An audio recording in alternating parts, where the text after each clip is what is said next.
Hey everyone, it's Will, Gamer Dad, with another video for you.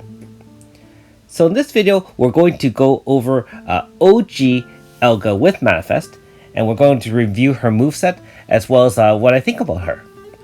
Now the most important question of all is she hot or not? Well, if you're into someone who looks like Catwoman, sure, she's hot, I guess. I will say her scythes and her dual blades are awesome looking. Now that being said, she is definitely a katana user, although you wouldn't think so from looking at her weapons. She has average speed, and we'll actually talk about that a little bit more because one of her moves is actually damage is speed based.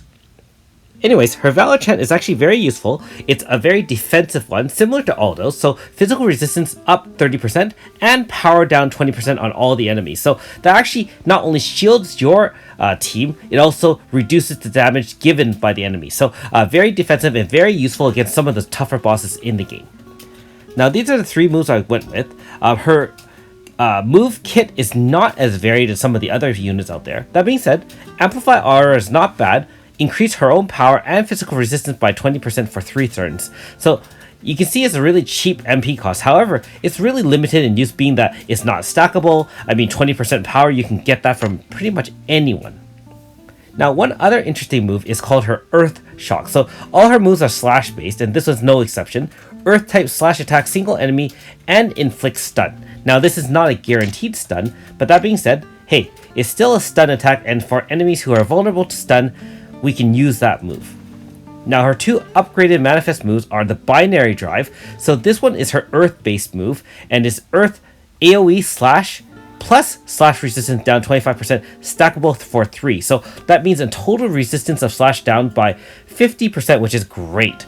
Guaranteed inflict pain, so you now have a pain setter on your team, and speed of user increase 40%, which is one of the highest speed buffs I've seen in any character for 3 turns and stackable times 3, so 40, 60, 80. So that almost, that's almost double your normal speed. And base speed is only about 200, so much slower than Kikyo in that sense. Whereas Kikyo, you can see with her equipment and weapons, it's like she starts with 300 and her moves just boost her from there.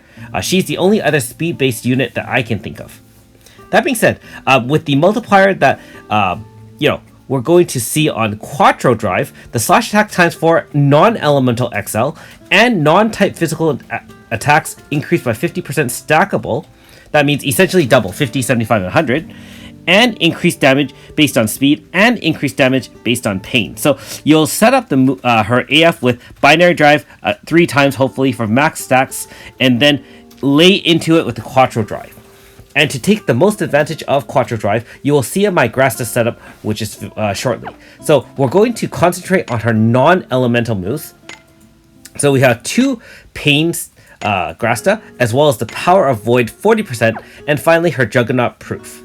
That only enhances her VC, however, it gives her a little bit more stats. Now keep in mind, if you do have AS Elga, you do increase OG Elga's crit rate by 5%, so not insignificant by any means.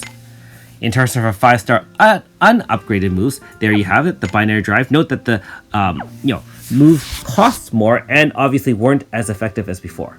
Also note, she is a cat lover, so if you want to use her cat lover Grasta, go ahead and do that. Let's take her out for a spin. Now, if you haven't already, make sure you like and subscribe to my channel. I really appreciate it. I also do have a Patreon account for those who want to support me this way. So, like most fighters, she doesn't have a self-heal. However, she does have a nice little AoE in the Binary Drive. Wipes everything out that's weak to Earth. And even for those who are not weak to Earth, it does a very large amount of damage. So, the only other thing we have to show you is how much damage the Quattro Drive can do. So against regular enemies, we can show you that. That being said, one other thing to note, she does have a 2 times attack with her regular attack. So dual blade is literally 2 hits. So bear that in mind when you are using that attack. Now you can see the Quattro Drive 6,000 times 4. She boosted herself, remember, increased by 50%, and you can see that 9,000 times 4. And as you keep on using that move during your battle or during an AF, she's going to boost herself significantly. So, you're probably wondering what kind of DPS she can really generate. And so we're going to do our first example on a traditional Earth team, being that she does have some Earth-based attacks. Her binary drive isn't the main DPS here, so when we get into AF, she will be spamming the Quattro drive, but we can use the binary drive to boost AF, being that it is an Earth move. It isn't boosted by her Grasta, because you saw me set up with the 2 Pains and the non-elemental Void one. So, just a reminder, if you haven't checked out my VC or Valor Chant Back to Basics video, check it out, because you can actually rotate different Valor Chants in, and especially if you have upgraded Grasta. Remember that Valor Chant effects can last for 2 turns. Zones, of course, last until they get cancelled. So what we're doing here is we're going to move Serene in, boost the power and speed of our 3 frontline units, and we'll switch her back for Mayunfa. And Mayunfa's VC, of course, is increase crit damage of all units by 50% and establish Earth Zone. Keep in mind that she has a guaranteed 100% crit move, the Glorious T-Stock, and so everyone's going to do 50% more crit damage while she guarantees all the crits. So the downside is she doesn't add anything to the AF bar because her Glorious T-Stock doesn't do any hits, but she essentially allows everyone to do crit damage, which is double damage. So if you just watch the numbers, just compare the numbers of Elga, which is a non-Earth based, to the Earth-based attack, which is boosted by the AF and the zone. So not insignificant. I mean, obviously Deidre is doing a significant amount, but look at that. Even at the end, she was doing 1.5 times 4. Also, keep in mind, she does give, multiple stacks of slash resistance down, and on an Earth-based team, I don't believe there are that many units that can apply slash resistance down. So, all in all, with obviously a little bit of finagling and moving in VCs, we can get 50 million damage or so. Now, I think she shines much more in a slash-based team, and if you're wondering why Kikyo's in there, it's actually, we're still using her just to switch in VC. I really do think that in terms of playing around with other slash units, I feel that AS Nagi and Deidre are great for this cause, although you can see in my final example, we will be comparing AS Renri as opposed to using Elga OG. The great thing is because they're all either pain setters or they enhance their damage with pain, you're really helping everyone along as long as one of your 3 or 4 characters can set pain. And being that, again, we have 5 turns here, we can binary drive times 3, everyone's setting up their earth resistance down, Deidre with Manifest has her physical resistance down, and you have the slash resistance down stackable 3 times too. So you're really enhancing everyone's damage maximum. Not to mention Radius, of course, being in slash zone. For every slash move, she boosts everyone's slash attack by, I think, 15%. So if 4 slash moves were used the previous turn, at the end of turn, everyone gets a 60% bonus, which is very similar to other weapon zones, such as Yifa's Blunt Zone. So now that we have a full bar, we're just going to spam the moves, and we can see what kind of large numbers we can get. Now, I do understand that this is not really a real-life kind of battle-tested strategy, but I mean, just the fact that you know what kind of damage you can generate allows you to kind of play around with these strategies when you're actually doing a real fight. So, I just wanted to show you some comparisons to see whether or not you feel Elga is great or good for your team, whether or not you want to pull for her or even upgrade her from 4.5 to 5. So obviously, just compare some of the numbers and just watch some strategy here, right? So Radius is obviously not doing a much damage. Her role here was mainly to boost, the damage at the end of turn with her kind of slash damage up at the end of turn. She doesn't really do much even with Berserker Rush. There you go, 4 million with Strangle, and you can see that Elga does lots and lots of damage. Remember, each of those is 4 hits for the Quattro. And we'll just finish off with a small AF finisher, 200 LC. So, almost 60 million damage right there. Pretty sweet. But you have to remember, some of that damage is attributed to the slash resistance down.